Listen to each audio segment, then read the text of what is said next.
Braids have been a part of human culture dating all the way back to 3500 BCE in Africa. They've been used as a storytelling device, an identity marker, and a cultural centerpiece, especially by women of color. Although I don't have the skills that they have, I can show you a few basics. Being in theater has shown me exactly how many adults actually don't know how to braid hair, and I'm here to show you how to do it, whether it be you're styling your own hair, your friend's hair, or even your future children's. As a friend who always ends up braiding everyone's hair, including my mom's, I've been practicing for over a decade. My first victim was my American Girl doll. I know that everyone can benefit from more knowledge of styling, whether it be for personal experience or a surprisingly useful skill you may need for a project in the future. I'll pass it to Sarah. This is my lovely volunteer Sadie, who is going to be my model for the braids today. We're going to be doing French and Dutch, and we're going to walk through the step-by-step process of perfecting and completing each of the braids. And before we even touch the hair, it's important that we have all of the supplies necessary for these. So that's going to include a brushed out head of hair on whoever's receiving the braids. Make sure you have a brush that works in case you need to brush through it, and a hair tie for each of the braids you're doing, which in this case is 2. Once we have all of that checked off, it's time to section the hair. So you're going to either want to use a fine-tooth comb for this, or I just use my finger. And make sure you start from the front of the scalp and go back and make an even split down the center. And you're going to want to section the hair into 2 sides and make sure that there's the same amount of hair on each section. If you need to, you can always tie off one side so it's out of the way, but I don't normally do that. Basic style, which is the French braid. For this one, thank you.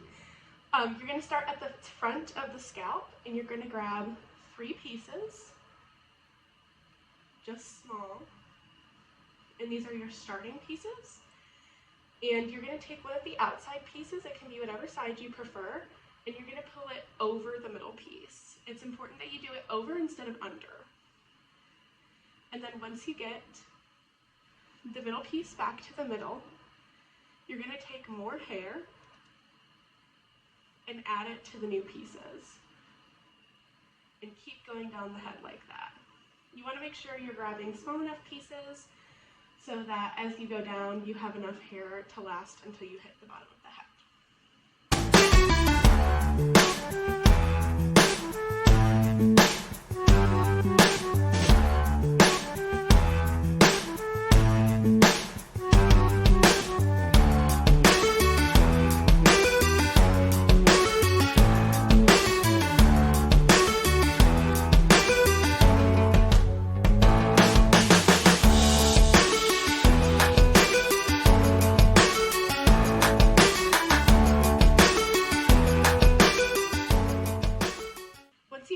Bottom of the scalp, so you have no more hair to go through on the sides.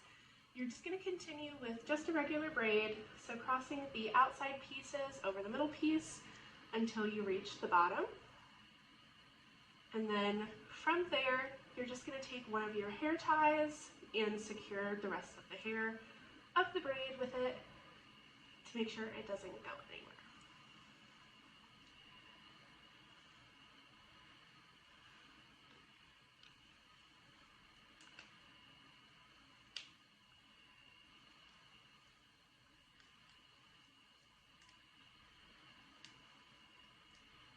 And that is a French braid.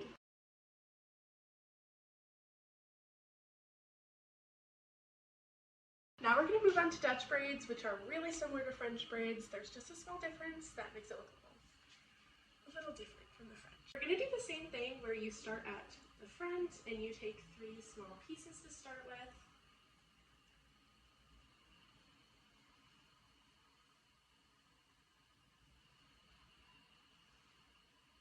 This time, instead of going over like you would with a French braid, you're going to go under with the hair.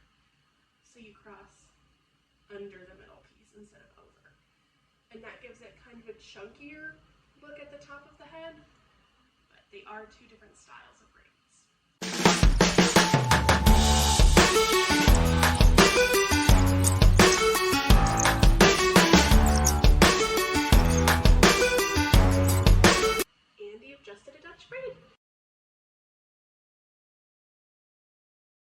In review, we've learned how to perfect the French and the Dutch braid, although everyone has room for improvement, including Although it may seem superficial to learn braiding, it could be the next step in your self-care or learning journey.